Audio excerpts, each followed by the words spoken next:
Hey, hello everyone. My name is Yua Sakura and welcome to my vlog.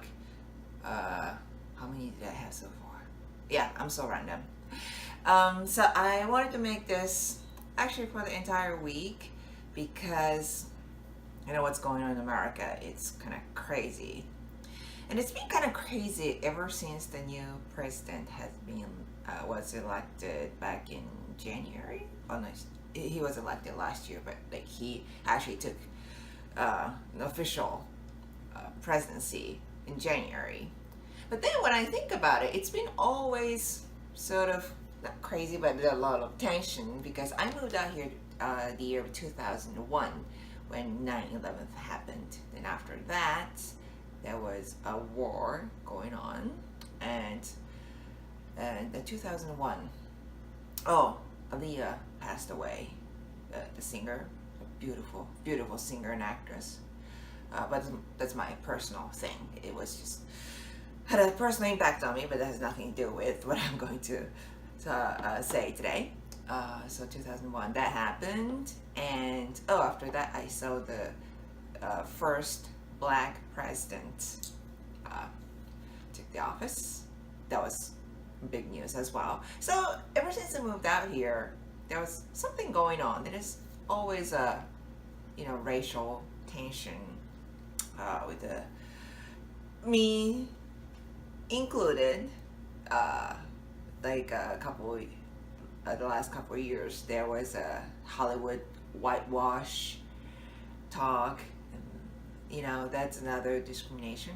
It's not directly connected to politics, but there's always going on. There's always crazy thing going on here. So I guess racism is a part of American culture almost for me. So, but today I want to talk about something, and you know, the those people who are into like white power, I don't think they would watch my video because I'm Japanese woman. Why would they want to watch me speaking, right? So I'm assuming that most of my viewers are sort of sharing my opinion. So I'm not gonna talk about this. Is not gonna be a message for them. This is a message for you. The first point that I wanted to make is that I was talking about like fighting, being a fighter and all, and me growing up in Japan and also studying martial arts. And then for me, fighting is not about deciding winner or loser. I feel like there's a lot going on. Like you wanted to beat the other side so bad, and you want to prove that you were so right or the stronger one, right? But I kind of feel like that's where all the problems start, because think about it.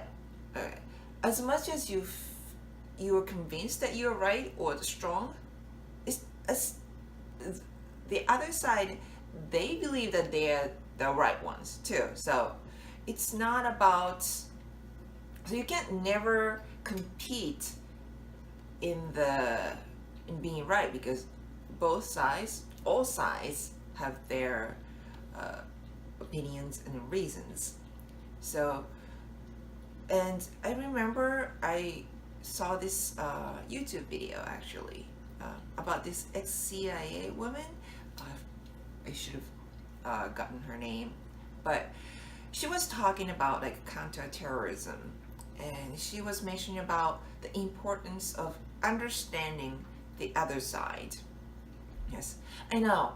Like it's hard to understand when they do something that's so unbelievable, unbelievably cruel, like killing, mass murders, or suicide bombing. But it never. If the fight is all about deciding winner, it never ends. You might have a temporary winner, but the other side always come back. It's our nature that you want to make your point, right? So, and also all my friends, when I hear their opinion, I hear a lot of racism is bad, sexism is bad, just, get rid of them at all. Then I cannot agree more. But with that attitude, actually give a solution to, do you think they would change the other side? Like when you were a kid, didn't it happen to you? Like you wanted to do something. Let's say you were kind of, okay, want to do my homework, maybe in like 5 minutes, just clean up the room. I was gonna get to the homework, and then your mom comes in. It's like, hey, do your homework. Then you feel like, Jesus, I wanted to do the homework, but then I don't feel like doing it at all. So people don't like to be pushed into it. You want to do things that because you want to do it, and you have to believe in that, right? So people tend to resist to obey other people, other opinions. So I feel like when you attack them verbally, hopefully not physically, they tend to resist. And I feel like it's happening a lot because of how they fight. For me, winning a fight, unless it's a match like martial arts or boxing match, then you have to decide the winner. It's not but this is not sport, right? So for me, winning a battle or fight is that solve the problem, bring the best situation for all of us involved. I think that's the real winning, and that's what we're lacking. And I think it starts with your attempt to understand the other side. The reason I thought about it is that I was watching a interview footage of this white supremacist, KKK. I gotta know where it was actually a lady, a white lady, and she was saying that she believes in those because she only wishes the best future for her kids. Then she's afraid of their kids' future existence. And I'm like, wait a second, why do you have to worry about it? Are they under attack, or are they being ripped off the human rights? And I don't get it. And it just got to me like she probably got the idea from somewhere, because when it's not happening right now, like why would you even worry about it, right? So she probably got the information, I don't know, voluntary or involuntary, but she got it somewhere. Then I started to wonder, maybe I should understand what their thinking process more. When a lot of people use the phrase that love is the answer, but I agree, but not 100%, because sometimes it sounds so just dreamy. It's like you in a movie, you in this dreamland. Everything will be perfect if you love each other. It's like, well, if that's the case, it would have happened already. It's so easy, but love is not easy. Whatever kind, it needs patience, tolerance. It's a wonderful thing, but it needs some work too. So love, and also like fight against this discrimination. One of the pitfalls that we fall in is that discrimination is not about loving each other, it's about accepting each other, one another. And I think there's a difference. From hate to love, that's a big leap. And if there's somebody out there who has biased against Asian women, I don't need you to love me, because you might not have any reason, because love is really strong. But you don't even have to like me, but you need to accept me because I'm here, and I wouldn't want to be in any sort of conflicts or, stuff when we are in the same room. Oh, maybe you can like me. Maybe. It depends on my personality, I guess. It's a personal level. But definitely you don't need to love me, so don't worry about it. If you have hate or just what do you call it, prejudice against certain people, like it's hard to just start loving. You think about it. There's like somebody you don't like very much.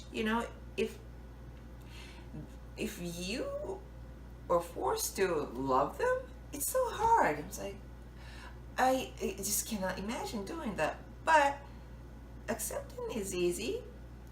They're your friends. They have traits that you don't really like, but you can live with them. You know, we learn how to deal with each other.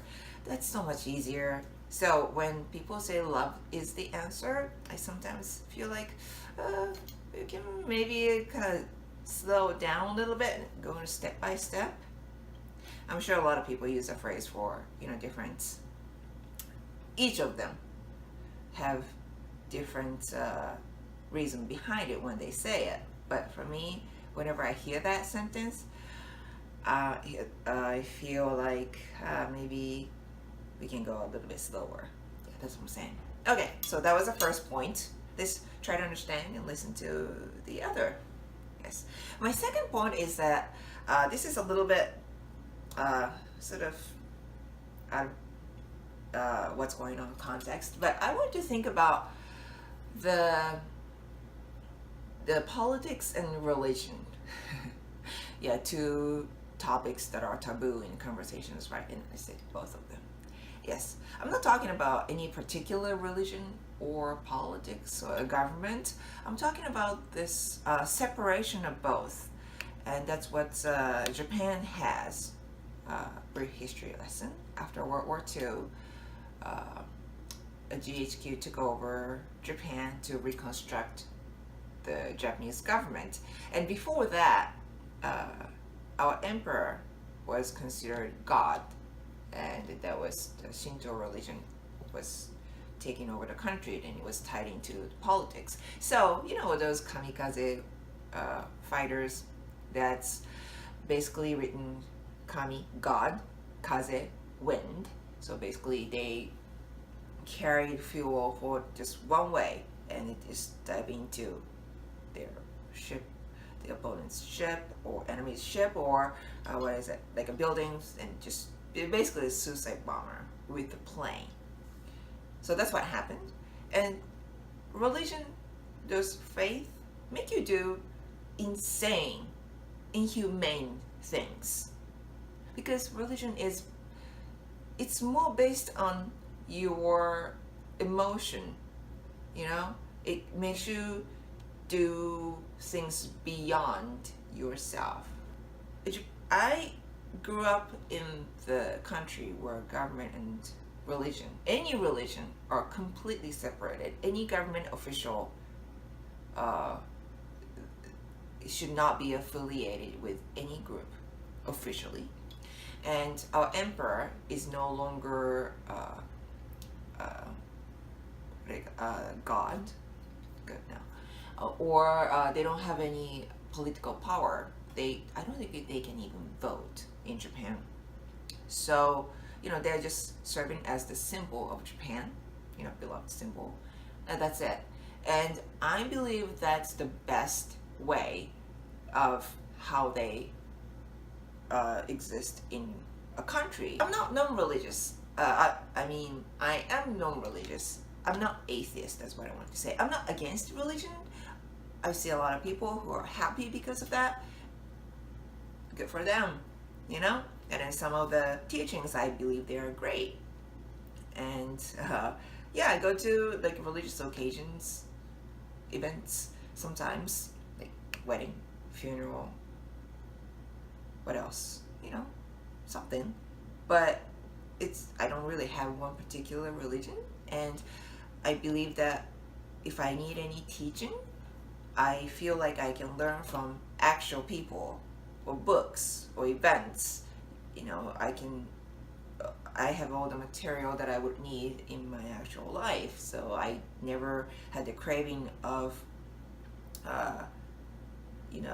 looking for any religious teaching. So, but that's me. That's my personal thing. But just it's sort of surprising that a lot of even um, like what you call advanced countries, like here in America too, they're not completely separated, and I believe it's causing some issues because government, politics and religion, they're almost going the opposite way, you know? So, that's my 2 points. I don't even know if I made sense today, but I just wanted to make this video, and I hope it wasn't too long. Well, but anyway, thank you for watching. Then I'll be back with more vlogs and Japanese lessons.